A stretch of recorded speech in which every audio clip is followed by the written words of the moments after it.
What does Hashimoto's have to do with hydration, and why is it important? Such a great question. Good morning and welcome to my YouTube channel. My name is Sarah Peternell. I'm the owner of Family Nutrition Services in Denver, Colorado. In my office here in Colorado, I do bioimpedance analysis tests for my clients. You can watch some of my videos about what that test entails. One of the biggest takeaways that I'm able to share with my clients is their hydration status. Well, this is important for all people, but it is particularly important for people who have Hashimoto's. The first thing that I've found over the years is that a lot of times dehydration symptoms can mimic those of hypothyroid symptoms. So when I have clients who come to my office and they describe certain symptoms or complaints, things that they're dealing with in their day-to-day lives, oftentimes it can be corrected with proper hydration. Maybe these sound familiar to you. Changes in hair, skin, or nails, in particular being very dry. Maybe dry eye syndrome, or also maybe dry mouth syndrome and having a lack of salivation. Gastrointestinal problems, especially constipation. Also things like fatigue, brain fog, irritability, headaches. These can all be related to your hydration status. I know, right? And oftentimes, if you take these types of symptoms to your doctor, they may assume that it's related to needing a medication change. So first and foremost, before you rule out hydration, it's best to make sure that you are understanding, ascertaining, and really addressing all the ways in which you need to maintain proper hydration in your body. Our bodies are made up of nearly 70% water. Here in Colorado, we tend to be very dehydrated. Just a 1-hour conversation with another person means that we are respiring and we are actually losing water through our breath. Now, in some of the warmer places and more humid places in the US, you guys are lucky, right? So I love to walk off the airplane someplace like Florida, where my skin just sucks up all of the moisture. It feels so good. It's not as difficult to maintain hydration in other places of the country. At high altitude, places where there's lots of sunshine and where the climate tends to be a little bit more arid, focusing on hydration needs to be one of your daily practices. So it has been found that an electrolyte imbalance can directly correlate with thyroid problems. So electrolytes are actually the mineral micronutrients in your body that helps your body to regulate fluid balance, support healthy kidney function, and also to maintain that intracellular hydration. Have you ever just drank water all day long and find yourself just in the bathroom all day long? I call this the drink, pee, drink, pee, drink, pee merry-go-round. That's not necessarily doing anything for your body. You should be able to adequately consume maybe between 1 and 3 liters of water, depending on how tall you are and how much you weigh, and not have to be in the bathroom every 30 minutes or so. If you have adequate electrolytes, either in the forms of fresh fruits and vegetables, electrolyte supplements, or an electrolyte-rich spring water, which of course you have to buy that in a bottled and processed form, then you are helping to maintain that the water you are consuming is going where it needs to go, which A, it's staying in your body, and B, it's going into your cells. So the thyroid and its relationship to electrolytes basically has to do with the fact that thyroid abnormalities, such as Hashimoto's and hypothyroidism, may lead to changes in your kidney function, your renal output. This in turn can lead to electrolyte imbalances, meaning that if your kidneys are eliminating at a faster or slower rate, you may be losing electrolytes more quickly, or you may be holding on to them for longer, okay? So The thyroid hormone is very much involved in the metabolism of these minerals, these electrolyte minerals. So people with hypothyroidism, especially if you have untreated, misdiagnosed, or a misdiagnosis of hypothyroidism or Hashimoto's, generally those individuals are experiencing slower metabolism of these minerals, which results in electrolyte abnormalities and complicates their hypothyroidism picture, as well as making a whole myriad of complex symptoms and complaints, right? So these people don't feel very well. They're dealing with not only the hypothyroidism, but also they're dealing with very advanced dehydration. So the basic mechanisms of how our thyroid hormones influence mineral metabolism, renal function, and electrolyte maintenance in our body is quite complex.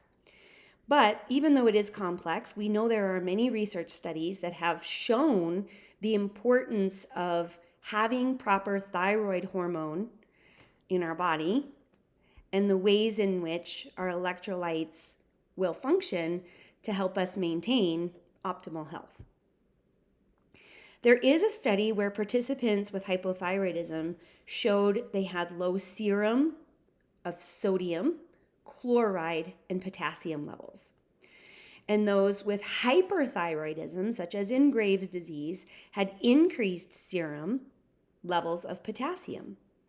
And in another study that was done on 110 clinically known cases of hypothyroidism of individuals between the ages of 20 and 60 demonstrated similar findings. So it was conclusive.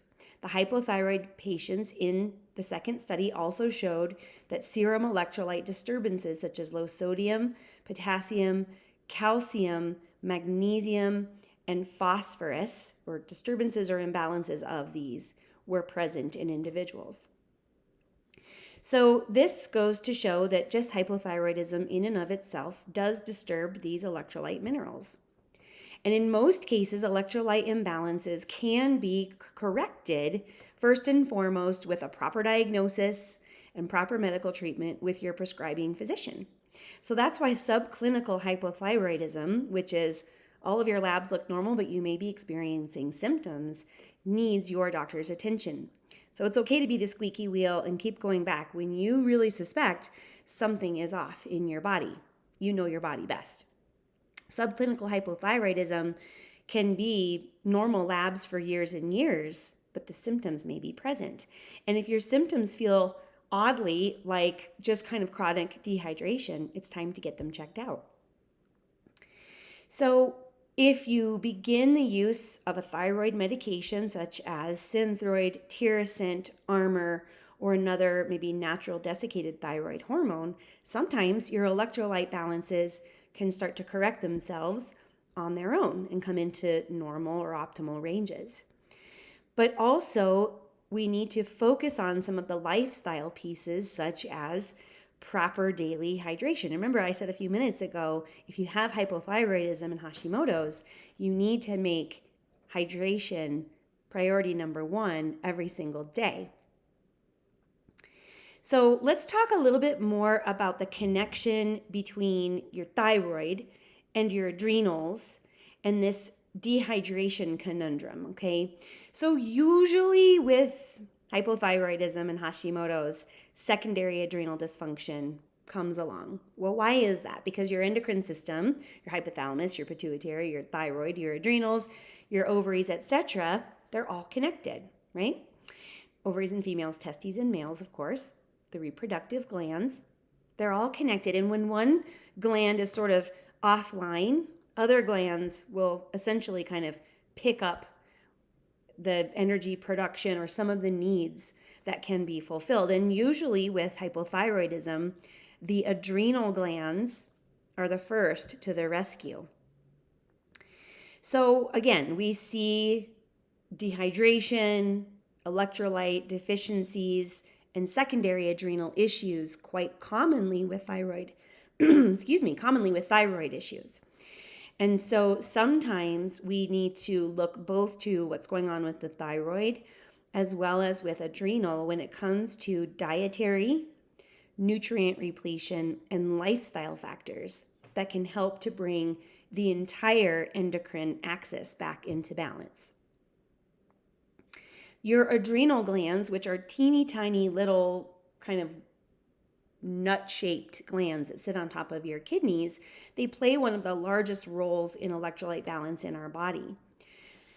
We have a variety of hormones that are made by the adrenal glands, one of which is called aldosterone. And aldosterone is the one I was talking about that helps to regulate blood volume, blood pressure, and also the sodium and potassium levels. So if the thyroid is offline and the adrenals have been working extra hard and there's some secondary adrenal gland dysfunction, such as variations in cortisol or adrenaline output throughout the day, then also aldosterone may be affected. Okay, so sodium levels can become unregulated, and that can cause certain types of symptoms, which I do see quite frequently in many of my clients, like weakness, dizziness, headaches, shaking, and tremors. Okay, so this is partly related to that inability of the body to produce adequate aldosterone levels to maintain the fluid balance throughout the entire system. Now, obviously, our goal is to not reach a point where the thyroid and adrenals are both so weakened that a person would reach this point. Then it becomes a little bit more tricky to regulate some of the mechanisms behind these symptoms. So when it comes to the lifestyle factors, and you can watch some of my other videos about stress, it's very important to have coping skills and mechanisms, a coping stress response toolbox in place for dealing with life's stressful situations. Self-care is critical. Going to bed on time, getting exercise, gentle, proper hydration, and obviously a very good nutritional foundation. So if the body is suppressing thyroid hormone, if the body is under stress, if the adrenals are weakened, some of the protective mechanisms for conserving nutrients and minerals and electrolytes go towards healing, right? The body is out of homeostasis or out of balance. And so a lot of times the minerals that are needed for, kind of day-to-day healthy functioning are being spent quickly towards the process of healing, whether it's glandular tissue, gastrointestinal tissue, supporting the immune system, etc. So constant stress from traffic, work, finances, kids, life, right? All the things. Not to mention the stress that our body perceives from toxins, byproducts of hormones, all of the pesticides and herbicides and artificial flavorings, colorings, additives on our food, toxins like alcohol and medications. These all create stressors on our body. This promotes our body, in addition to creating some electrolyte imbalances as I've been discussing, to also create imbalances among copper, zinc, iron, vitamin C, and the B vitamins. So I have many clients that come to me who are dealing with Hashimoto's and or hypothyroidism, but they're also dealing with secondary adrenal dysfunction. And these symptoms can be the dizzy upon standing, maybe some fainting spells, feeling dehydrated, craving salty foods, and having what I would call basically the primary sort of regulatory system dysfunction as part of their day-to-day life. One of the things I would describe this best is that you kind of feel like you're always on a boat. You just kind of don't feel very stable in space, on your 2 feet. So it's important to address this, and we can do that through electrolytes.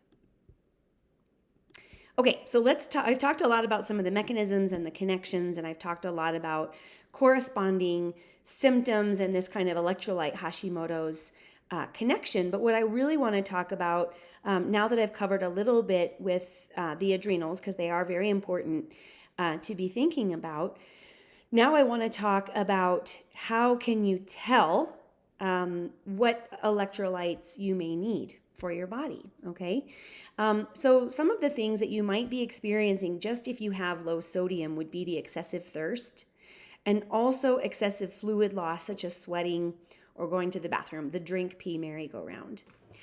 If you exercise with high intensity and are prone to sweating, and you find that you have quite diluted urine, meaning that your urine is very clear, these are signs of needing some additional sodium. Now, I personally, for myself, and also recommend to my clients, high quality sea salt. That can be in the form of Himalayan salt, pink salt, Celtic salt, gray salt, kosher salt. I'm talking about a good quality source of sodium, not the iodized, Morton's table salt. Sea salts are well known to have a lot of the corresponding cofactor minerals that are needed to help maintain electrolyte imbalance. So it's not just sodium, it's all the things that come with it. Now, if you feel that you might be deficient in other electrolytes as well, the second most common one would be potassium.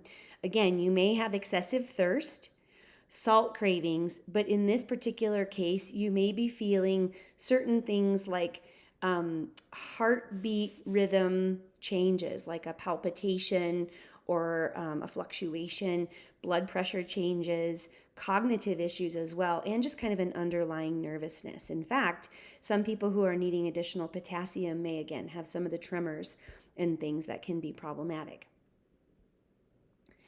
There are plenty of food sources of these two particular electrolytes. I just talked about sea salt. Absolutely, I recommend eating enough salt per day. The Himalayan pink salt you can use pretty liberally. And also, I love the incorporation of the minerals from bone broth. Well, you've maybe watched some of my other videos where I've talked about bone broth, and you know that I'm a big fan of the Kettle and Fire brand of bone broths, and just having a little bit of that every day. You could put a little bit in a mug and sip maybe 4 to 8 ounces of bone broth to really start to bring in some of the wonderful electrolyte minerals as well as collagen and all of the other health supportive components, including amino acids and glutamine. That's another story. So making sure you're getting proper electrolytes from food is very helpful. Okay, so I've covered bone broth. I've covered sea salt. Also fermented foods like pickles and sauerkraut, pickled carrots and beets, things like that can also be a great source of sodium. Potassium foods, we all know about bananas. I'm sure probably since, high school physical education classes, we've known that maybe a banana can help us if you're having a post-exercise low potassium cramp. But did you also know that sweet potatoes, yams, regular potatoes, coconut water, avocados, squash, beans, certain fruits like apricots and plums, and also their dried components of prunes, raisins, etc., and also spinach, artichoke, and other leafy greens such as dandelion, beet greens, chicory, etc. These are all great sources of potassium. So getting whole foods the way that Mother Nature intended into the diet, more plant foods, is a really good way to ensure that you're actually getting these sources of potassium and sodium with a little sea salt and some bone broth on the side into your diet. Your body may also have additional needs for magnesium-rich foods, which again comes from all of the leafy greens, but also from nuts like almonds and Brazil nuts and cashews. You can also get magnesium in seeds like pumpkin, flax, and chia seeds. Legumes are another great source of magnesium, avocados, and also, did you know that dark chocolate is a great source of magnesium? So if you're craving dark chocolate, first consider, are you just craving the sugar?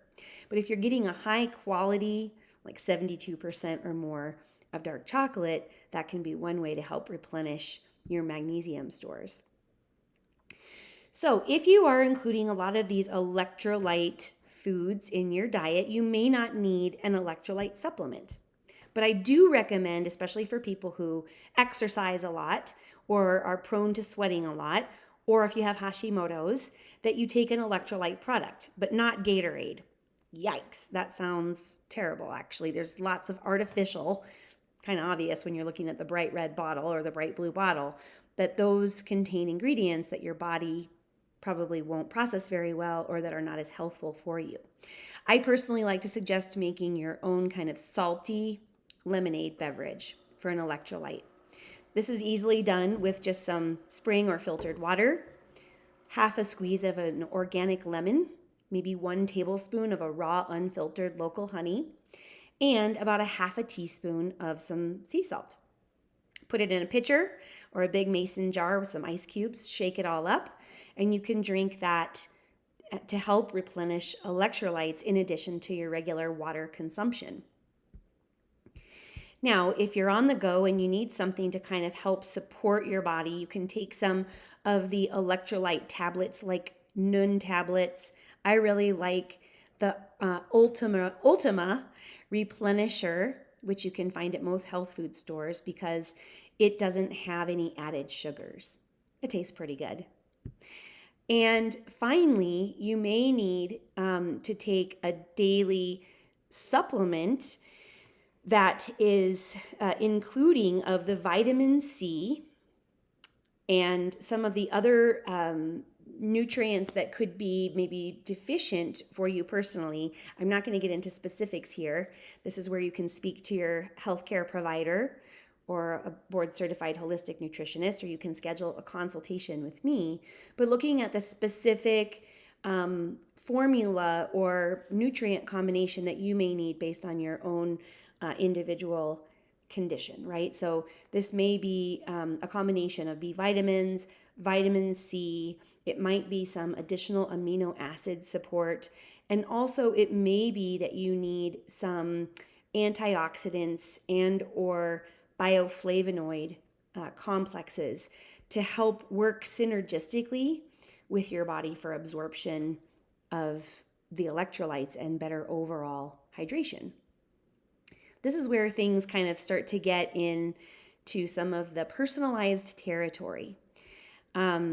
Knowing that an electrolyte blend in general can be of value is one of the first steps. Also, drinking enough water and eating a health supportive, natural, and mostly plant-based diet can be very helpful as well. But it is important to know that not all electrolytes are created equal, and you may need more than just an electrolyte. Taking a look at your own individual, biochemically unique needs for nutrients is the next step. So I hope that this has been a helpful video for you in explaining the relationship between the ways in which our thyroid helps for the manufacture and the processing of various electrolyte minerals in the body, and also the ways in which secondary adrenal dysfunction may be complicating the picture.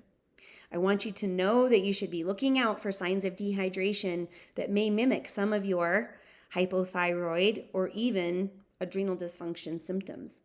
Making sure you're communicating these symptoms to your prescribing physician, and then working carefully, closely, and personally with someone who's board certified in holistic nutrition so that you can really create a well-rounded foundation of the supplements, but also the foods and lifestyle measures that will help to ensure you are making hydration priority number one. Thank you so much for tuning in to today's video. I'll be back next week with more videos. Thanks for watching. Remember to like, subscribe, share, and if you want to go more in depth on some Hashimoto's information and a self-paced program, be sure to check out Nourished and Renewed, which can be found in the description of this video down below. Bye.